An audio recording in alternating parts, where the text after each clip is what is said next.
For the last 6 decades, the Communist Party of China has been systematically attacking all symbols of Tibetan identity. Fanny Iona Morel has brought to us the realities of life today in Tibet, with Beijing's deliberate policies in eradicating Tibet and Tibetan people's cultural identity, with her recently published book, Whispers from the Land of Snows. Her study was supplemented by the testimony of witnesses and sources from different nationalities, as well as by her own observations in Tibet, and underlines the central cultural element in the violence perpetrated against Tibetans in Tibet. Hi Fanny, welcome to Tibettv. It's a great pleasure to be here. Same here. Fanny, you have mentioned the violence inside Tibet, human rights violations inside Tibet, and it is not merely an internal matter of the People's Republic of China, but also a transnational issue. How is that? Well, human rights are not an international matter, an internal matter. It's preserving human rights and dignity is always everyone's responsibility. Switzerland, as an important and first Western country to welcome refugees, we have the responsibility to protect them as well, to protect their families still in Tibet, and to welcome their past, their suffering, and to legitimate the need to bear witness of what they saw, what they actually went through in Tibet.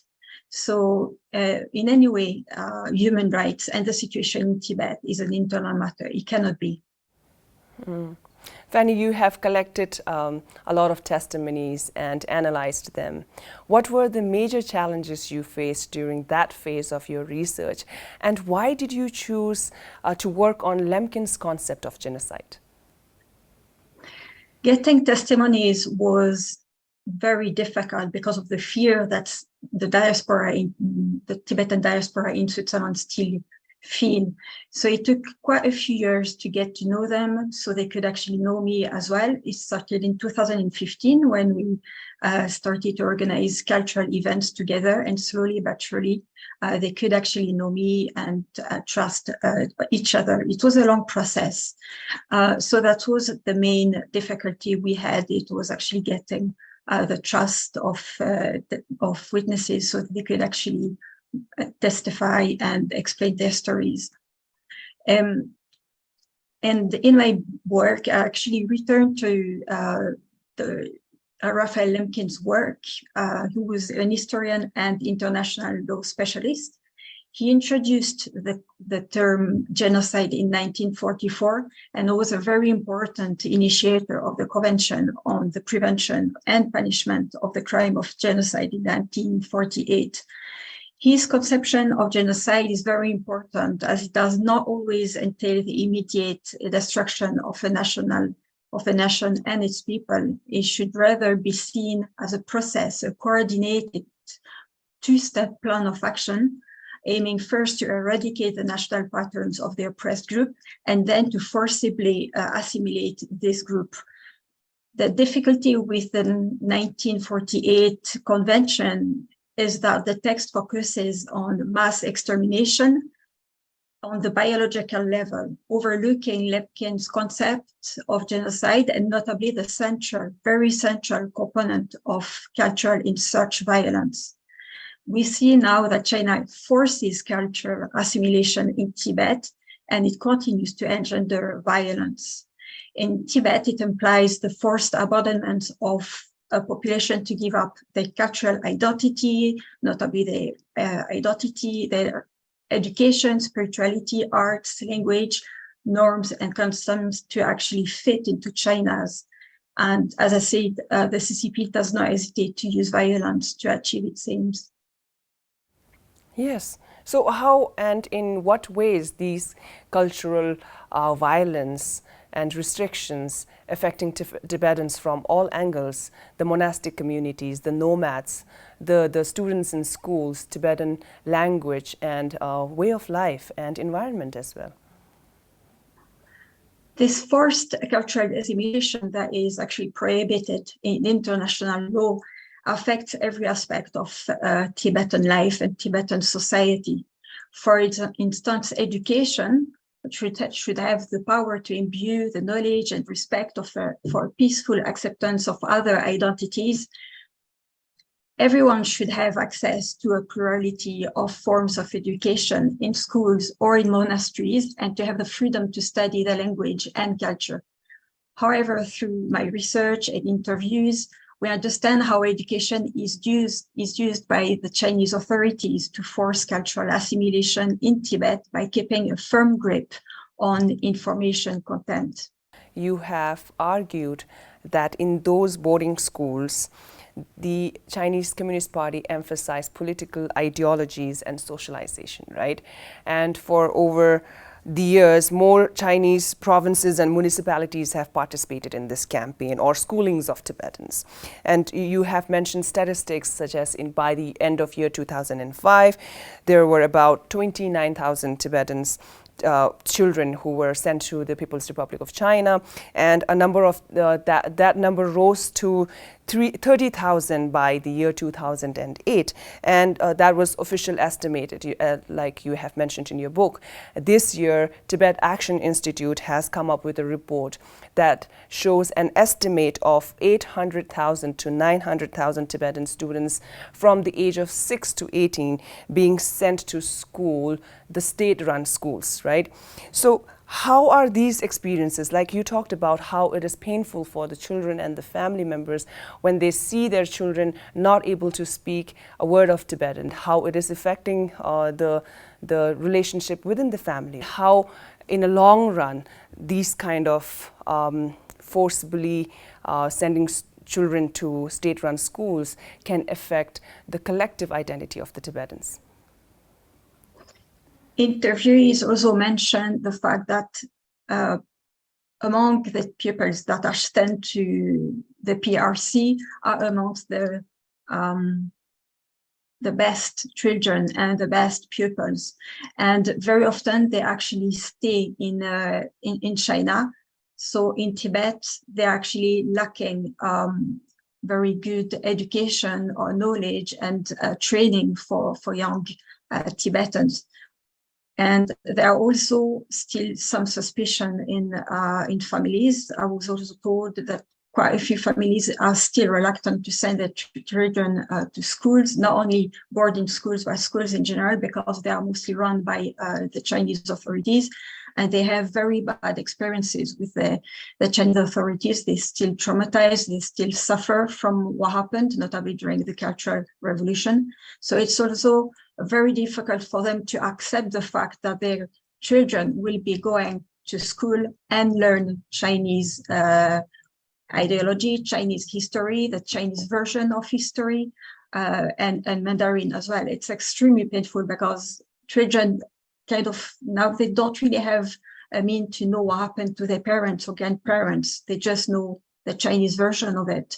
And there's a transmission of knowledge between generations that is actually disappearing. So that's a very important issue. History is also a very important issue, and collective memory is. Mm-hmm. So in the long term, it's really a big gap between generations that we might see, notably regarding, as I said, history and the past and the stories of Tibetans, of their own parents and grandparents that will be lost. Right. Fanny, you have reported on the restrictions of Tibetans' freedom of movement, especially in the so-called Tibet Autonomous Region, the region and places around the region. And you have also mentioned your own personal experience during your visit to Tibet in the year 2019. Can you talk briefly about your observation there? I was in Lhasa in Jokang Temple, and in Skara I was walking around. And it's a very good example of the intimidation I mentioned already in my book, the intimidation that the police and military forces put on Tibetans and pilgrims. So in addition to the countless surveillance cameras on the closed and secure streets, because we can't actually move around the way we want in Lhasa, some streets are actually closed. We are checked like in airports. And so in addition to all those cameras already, the police and military presence is really overwhelming. And we see armed soldiers in combat gear. They are posted all around the neighborhood, not only in the streets, but also on the roofs, and regularly patrol among the pilgrims. I've found also very intimidating to actually see this visual violence when we consider it's actually a holy site. People come here to sing mantras, to pray. It's a very important place.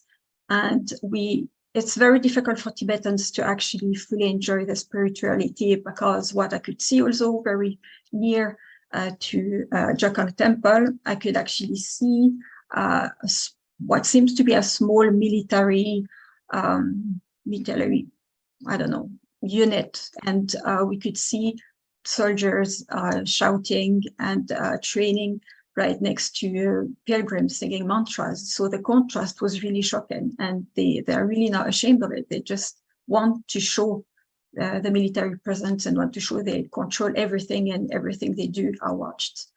So it was very intimidating, and yes, quite an experience, really. Thank you. Your chapter in the book, Right to Know and the Monopoly of Truth. So you have mentioned that the Chinese Communist Party has placed the narration of Tibet's history under the strict and exclusive monopoly of official communist historiographers, right? The Communist Party of China propagates stereotypes and misconceptions on Tibet and Tibetan people with widespread disinformation and propagandas. So how are the distortion and alteration of historical narrative and historic heritage violate cultural rights of a people, and in this context, cultural rights of the Tibetan people?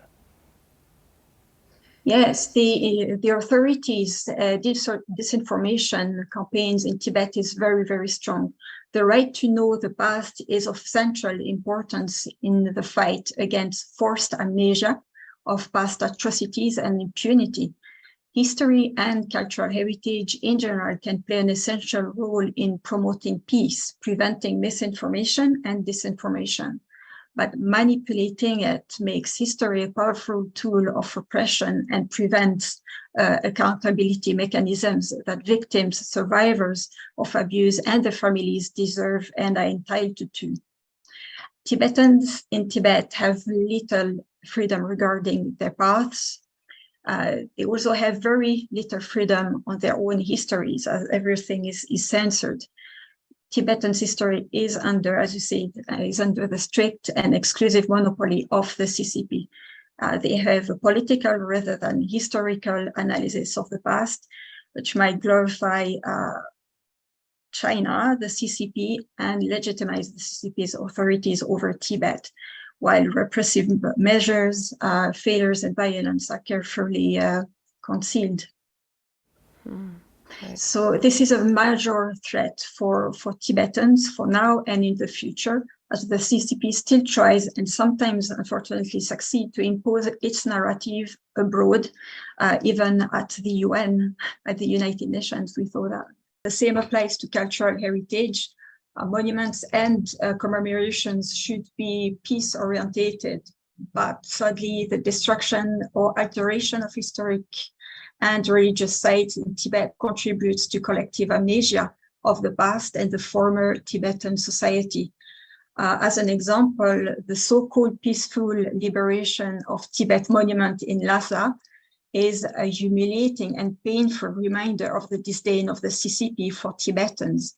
Tibetan's culture must now serve mass tourism and propaganda, as I could see.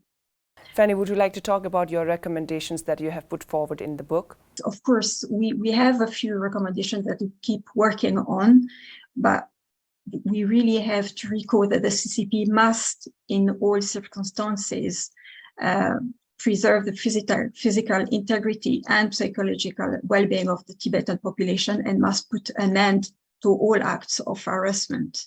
They also have to address Tibetans' grievances instead of persecuting them. And we record that the CCP must also guarantee the rights to freedom of expression, freedom of peaceful assembly, and freedom of association as enshrined in international law.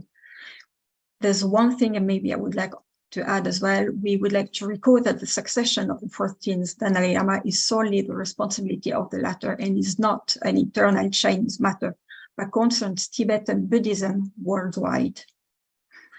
We clearly try in our advocacy work to secure Tibetans, to make them safe abroad, but also in Tibet.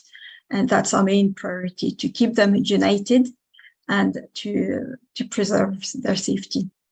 Thank you, Fanny. Thank you for your time. Thank you for being here with us. Thank you. That was Fanny Iona Morel on her recently released book, Whispers from the Land of Snows. Fanny has testified on culture-based violence and repression in Tibet under the occupation of the Chinese Communist Party in front of the members of the Swiss Parliamentary Group for Tibet last month. This was our edition of In Conversation with Tibet TV with Fanny Iona Morel. Thank you for watching.